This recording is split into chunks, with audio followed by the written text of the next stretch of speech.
Well, hello, everybody. How in the world are you? Greetings and salutations, all that kind of thing. I hope that you've had as good a day as I've had. It has been gorgeous here in Bucky. In fact, I had planned to do this outside. I had planned to take this outside and record on my daily walk, but I used up all my time. I was working in the garden. I went and washed the car and hoovered it out, and all my time was really gone. So you get to enjoy this in the bedroom again. So sorry about that. Maybe tomorrow I'll be able to get outside and record something for you. But we're gonna spend some time looking at what Jesus did on Tuesday of Holy Week. And wow, I could take an hour or more to talk about it, but don't panic. I'm not going to do that. But you see, Tuesday is Jesus' busiest day in Holy Week, that he has more conflict and more teaching than any of the other days of the week. You can read about it in Matthew, really the end of chapter 21 all the way through chapter 25. These are the things that happen on Tuesday of Holy Week. You'll read about it in Luke is in chapters, the end of chapter 19 and 20 and 21. In Mark, it's chapters 11 and 12. And in John's Gospel, it'll be in chapter 12. Those are all about what happened on Tuesday of Holy Week. It's a lot of material. It's a lot of conflict. There's a lot of drama. There's a lot of excitement. But Jesus starts the day early and he ends it very late.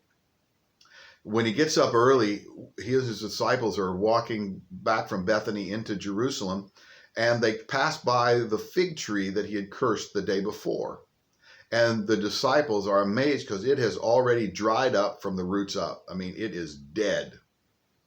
And they are amazed. And they say, how in the world did you do that? First of all, I find it amazing that the disciples would even question anything that Jesus did. They've seen him turn water into wine. They've seen him calm the sea. They've seen him walk on water. They've seen him feed multitudes with 5 loaves and two fish. And they've seen him heal the blind and even raise the dead. And they marvel that he curses this fig tree and it dries up. First of all, I think there's something that all of us need to learn in that Jesus has expectations.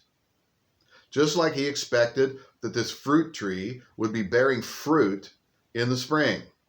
One thing's interesting about figs, in case you wanted to know, fig trees will bloom and produce fruit twice a year. And Jesus wanted figs. This fig tree didn't produce, and so he cursed it. That is kind of scary to me because I know Jesus has expectations of me. That Jesus wants me to bear fruit. And I don't want to be on the wrong end of being a fruitless tree. But the big thing about that teaching is Jesus tells them, don't be so surprised about this. If you've got faith as a grain of mustard seed, you could do this. You could tell the mountain, go throw yourself in the sea and it'll be gone. Now, is Jesus being melodramatic? Is he using hyperbole? Maybe. But I think that one of the things is we all need to pray for more faith. When he talks about the grain of mustard, he said it doesn't take that much faith to do these wonders. And I think all of us should be begging God for more faith. Because we've all got mountains that need to be moved. We've all got crises that we're facing. We've all got prayers that we're desperate to have answered, and it's going to happen when our faith increases. So let's all start praying for some more faith. Anyway, he goes on into Jerusalem, and there he's confronted, and he has to spend a good portion of the day arguing first with the scribes and Pharisees.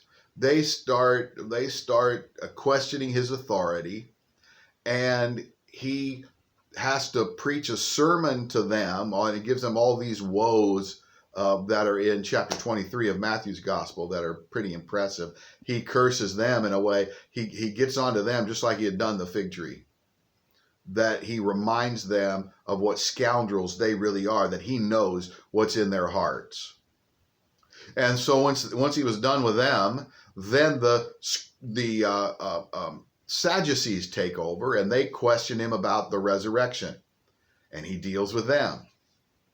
Then he immediately turns his attention to the people and spends the rest of the day teaching, spends most of the rest of the day teaching the people, and he finishes the day by teaching his followers. But he teaches the people things like, this is the day he gives the parable of the tenants, the parable of the talents, and the parable of the 10 virgins. Those are all things that Jesus did on Tuesday. And then he talks to his disciples about the second coming. First of all, it's kind of a two-layered prophecy. He tells them about the coming destruction of Jerusalem that happens in AD 70. And he uses that as an illustration to remind them that he's coming back. And when he comes back, they should be ready. And when he comes back, they shouldn't be led astray by false teachers, even false teachers who do miracles. It's not miracles, he says. It's not supernatural power that shows our acceptance by God. It's our following Jesus that shows God's acceptance. So he gives them all those warnings about the destruction of Jerusalem and about what the world's going to be like when he comes again. He says it's just like the days of Noah, when the world was focused so completely on sin that the Bible says God was sorry he ever made the human race. And that's what we've got to look forward to. That's why we need to be praying for more faith, because as the time goes by, fewer and fewer people are going to want to follow Jesus, and we've got to pray that we find those who do want to follow him, and that we will be consistent in our faith and in our allegiance to him. So you can see Tuesday was a big day. Jesus is exhausted at the end of it. And that's why we're not going to find out much tomorrow. Tomorrow, Wednesday, is a day off for Jesus, because Thursday and Friday are going to be big ones too. But we'll talk about that a little bit more tomorrow. I hope that you'll go read those passages from Matthew. Again, that's the end of chapter 21 through chapter 25. You'll find it in Mark chapters 11 and 12 and maybe into the beginning of 13. And in Luke, it's going to be chapters 20 and 21, the end of 19, 20 and 21. And it will be in John chapter 12, starting in verse 20, I believe. But I hope you'll look that up and read it. Hope you have a great night. Hope you have a wonderful day tomorrow. Can't wait to be back with you to find out about the Wednesday of Holy Week. Hope you're having a good one. God bless you all.